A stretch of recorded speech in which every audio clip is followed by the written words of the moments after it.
Hey guys, welcome back to Franchise Tagged. I am Gabe, and this video is going to be what would happen if the events of the movie Draft Day took place during the 2024 NFL Draft. Hear me out. So, to start the movie off, the Seahawks, a team that needed a QB, traded the first overall pick in a draft with a prodigy at QB to the Browns for 3 first-round picks, who have Brian Drew, a solid middle of the pack QB coming off of a major injury with an uncertain future. So that would translate this year to the Bears, a team that needs a QB, trading the first overall pick in a draft with a prodigy at QB to the Falcons for 3 first-round picks, who have Kirk Cousins, a good quarterback coming off a major injury. But in this scenario, in real life, his future isn't really uncertain with the contract that he signed, 4 years, 160. But just for the sake of the comparison, I think it's pretty similar. Next big event, the Browns in the movie then do their research on Bo Callahan, the prodigal QB, and ultimately decide not to take him. Draft comes around, pick number 1 happens, and the name they submit, Vontae Mack. A good player, but one that they likely could have gotten back at 7 without the trade up. In real life, this would be akin to the Falcons having that first overall pick, doing their research on Caleb Williams, the prodigal QB, and ultimately deciding to take Dallas Turner from Alabama at pick 1, a player that they likely could have gotten back at pick 8 where they sat before the trade up. So next up, in the movie, after Callahan slips past 1, everybody else is also passing on Callahan, and then we get to pick 6, 1 pick before where the Seahawks traded back to at pick 7 from their first initial trade. This is the Jaguars pick. And Sonny Weaver, GM of the Browns, gets on the phone with the Jaguars, and he says, hey, I'll give you 3 seconds for this 6th overall pick. And the Jags say, all right, all the players we wanted are gone. Here you go. Now the Browns hold the 6th overall pick. The Seahawks hold the 7th overall pick. And it was for 3 second-round picks. In real life in 2024, this would be Caleb Williams slipping past 1, everybody else passing on Caleb.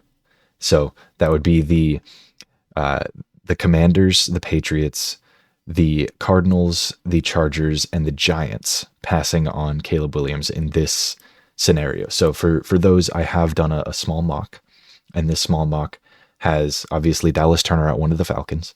Then it's got Drake May at 2 to the Commanders, Jaden Daniels at 3 to the Patriots, Marvin Harrison Jr. at 4 to the Cardinals, and then Malik Neighbors at 5 to the Chargers, Romo Dunze at 6 to the Giants, and then we're sitting here at 7 with the Titans pick, which, akin to draft day, would be the Jaguars pick, 1 pick before the team that traded back. So remember, the Bears are sitting at 8. They have the 8th overall pick from the Falcons, and they also have all the other Falcons first rounders.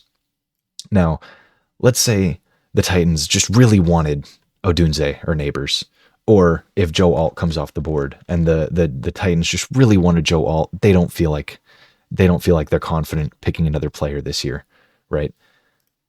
So let's actually change this mock that I've got. Yeah. So instead of Odunze going at 6, we'll actually have Joe Alt going at 6 to the Giants, because that makes even less sense and that makes it a little bit more fun. So we'll do that. So we've got Joe Alt here at 6, not Romo Dunze.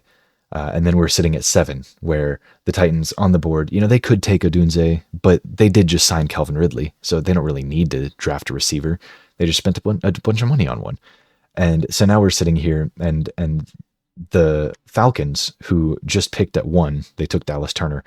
They're seeing this. They're seeing Caleb Williams fall, and they're like, oh my gosh, opportunity of a lifetime.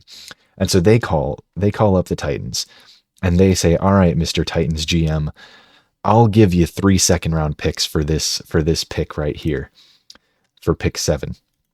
Titans GM kind of freaking out, He's like, well, yeah, the guy I wanted, Joe Alt, he's gone. I don't know what to do anymore. And the Falcons GM says, look, dude, it's all good. You're chilling. Just regroup. You'll have 3 second-round picks. This is great. This is a great deal for you. You don't have to make a decision today. You just get to go home, regroup, think about it with your staff, make the right decision. All right. So the Titans say, all right, Mr. Falcons GM, we'll do it. We'll give you this pick.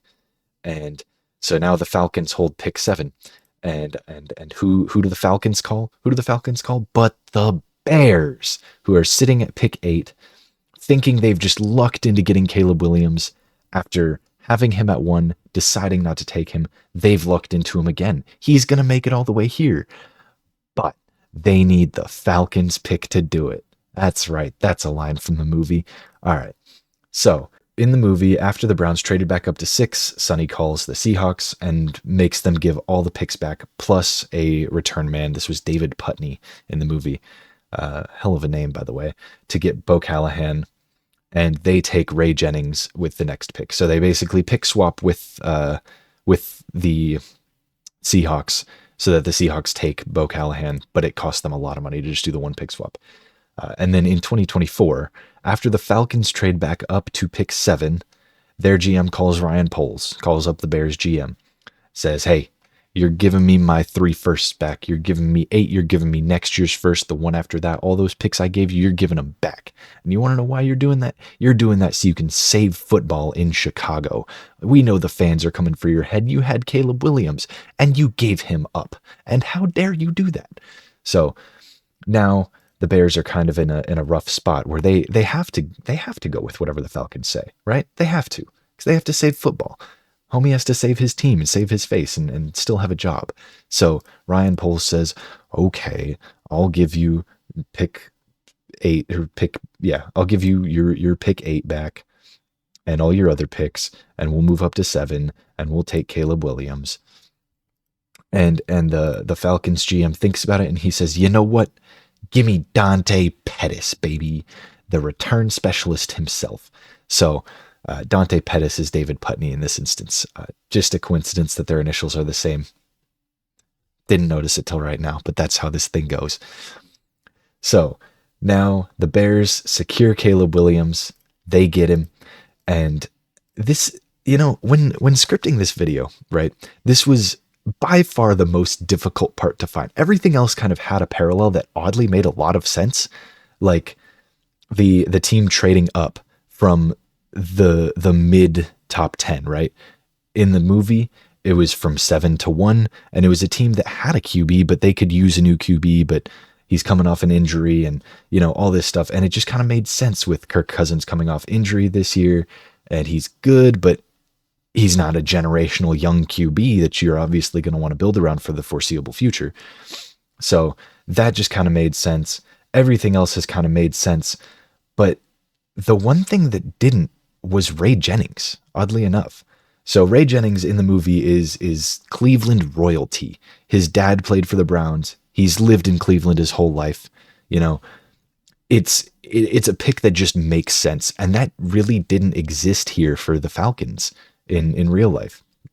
There's not like some top prospect out of Atlanta or out like from Georgia, except Brock Bowers. And that just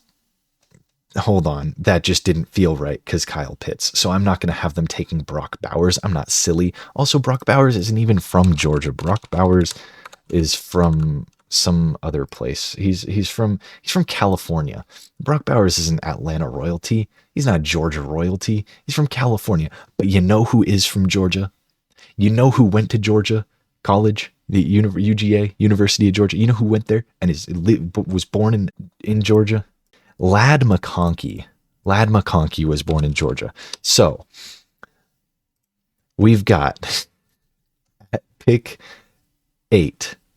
We've got the Falcons after all this debacle sitting right back at 8 where they could have been, and they take Georgia royalty to pair alongside Drake London and Rondale Moore, right? Yeah, Rondale Moore. Rondale Moore, Drake London, and now Ladd McConkey at pick 8. I spent way too much time on this. I definitely hope you all have enjoyed this stupid video. Let me know your thoughts down in the comments and your draft day movie scenarios. If you think that there's a more likely team than the Falcons to trade up, that maybe has some more royalty that they could take, like this, something that makes the story fit a little bit better. I thought this story fit like really well, especially considering the generational QB prospect, like just I mean, Bo Callahan to Caleb Williams, right? A lot of nice parallels here. I thought it was a pretty entertaining little thought experiment of what would happen if draft day happened in real life. Stick around if you want some real mock drafts, not joke ones. We'll have a real one coming out up here in about a week or so, and a lot of other content in the meantime as well. So thank you all for watching.